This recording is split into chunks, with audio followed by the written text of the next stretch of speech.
Alright guys, last week when I got home from work, I had the KastKing Royale Legend Elite reel waiting for me, as well as the KastKing Speed Demon Pro rod. And when they were in my driveway, this is what they look like.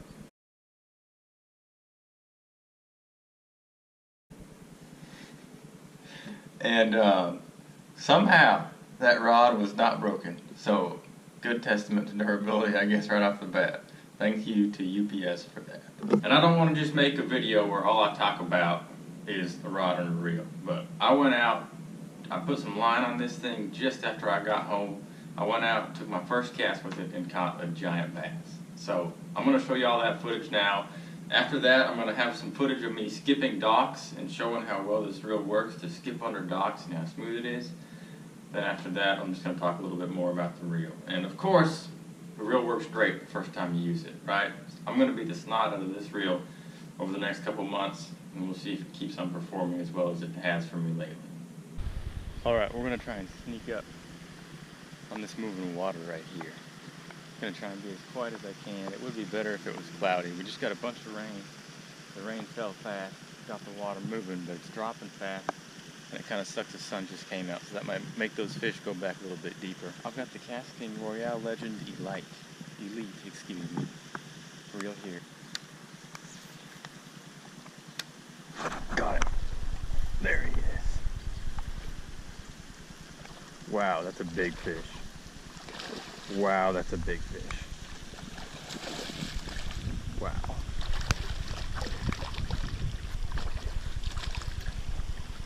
Wow, come on. Oh, jeez. Holy buckets, that's a giant. Wow. Oh my, look at the mouth on that thing.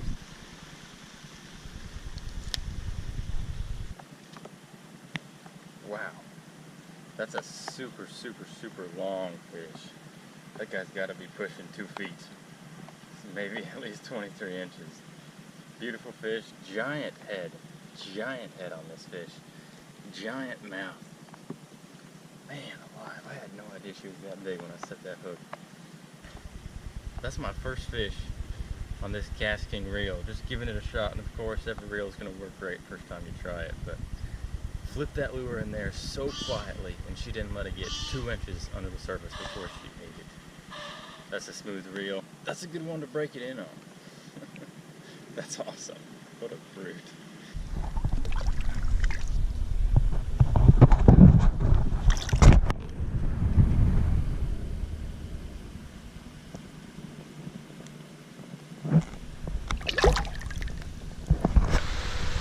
Got a perfect dock in front of us.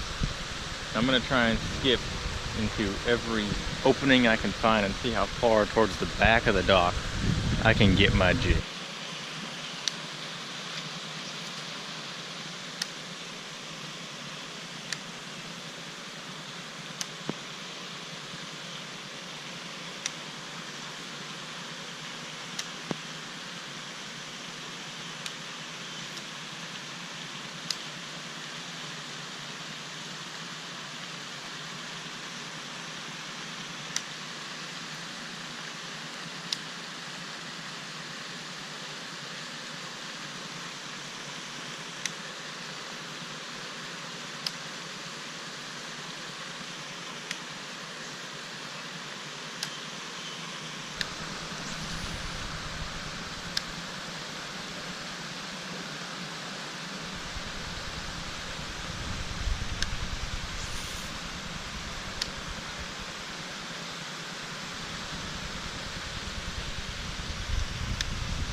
So as you can see, that reel skipped really well. I could get this jig, 3/8 ounce football jig, way up under those docks, back in the corners where I needed to get it to get some really good bites. You know, in that video y'all didn't see me catch too many fish, but regardless, you could see how well that jig would skip up under there and how I could do it with minimal backlashing.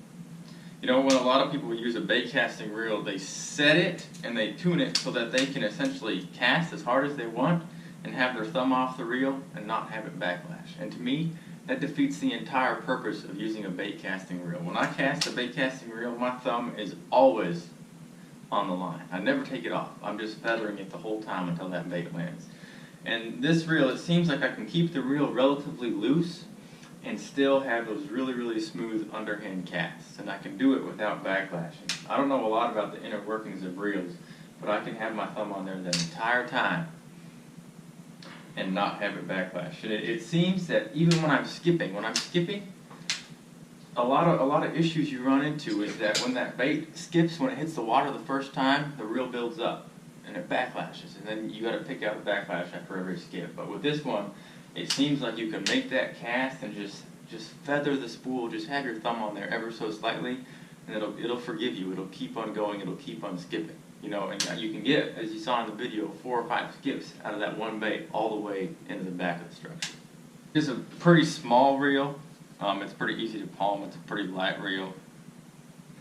And I don't do a lot of long casting. I don't fish much with crankbaits or anything like that. I'm fishing, as y'all have seen in my videos, almost every cast I make is an underhand cast. You know, and then so far this reel seems to be performing pretty well for that. As you can see in the videos, you can make that lure land so quietly in that water, and to the point where there's barely a ripple. And a lot of the fishing I do, when those fish are literally 4 feet from me, 5 feet from me, I want to make sure that they don't know I'm there. So I'm literally sneaking up and creeping up on those places, trying to take as light a footstep as I can. And I really need my first, second, and third cast to just be so quiet that that lure just barely makes a ripple on the water. And I think that's how you can get those giants, because if you come walking up to a place and you stomp up there and you step right on the culvert, or you're stomping hard on the grass, those fish know, you know, they know you're there. And it's good to have a really subtle presentation when you get up there. And so far with this reel, I've found that I can really flip that bait in there as quiet as I can. And in that video where that big fish was caught, you can see that lure hits the water of the surface, but it just kind of slides into it. It doesn't splash, and that fish hits it the second that lure hits the water and starts to sink. And if I would have just overhand casted that bait in there, I don't know if that fish would have come up. 17.6 pounds of drag as well. Just looked that up, so that means I can use that for a good catfish reel as well. But like I said, I don't want my channel to be all about promoting certain products or anything like that. Just kind of wanted to do my first review. I haven't done any reviews before, and I didn't want to just have it be 100% all about the reel, so I included some videos, me catching fish, and some videos of the skipping in there. But so far, it's a good reel. Hopefully I can have some more information on it in a month or two after I've really put it through the ringer. A good test would be to catch, you know, a 40, 50, 60 pound catfish on it and see how the drag works after that. You know, a lot of good reels I've used, of good bass reels I've used for catfishing, they work flawlessly for the first few big fish, and after that, they just go south from there, and then that drag starts becoming really sticky, and that's really aggravating. So I'm going to put this one through the ringer. We'll see what happens, but if you like to underhand fish, if you like to fish close quarters, I think this is a good reel. But I hope you all enjoyed this video. There's going to be a link below to a little more information about the rod and the reel. Check them out if you want to. I would recommend this reel. I don't think that'll change, but I'm going to put this reel, like I said, I'm going to put it through the ringer. I'm going to beat the snot out of it. I'm going to catch some big fish on it, and we'll see what happens. I appreciate y'all watching. Thank you.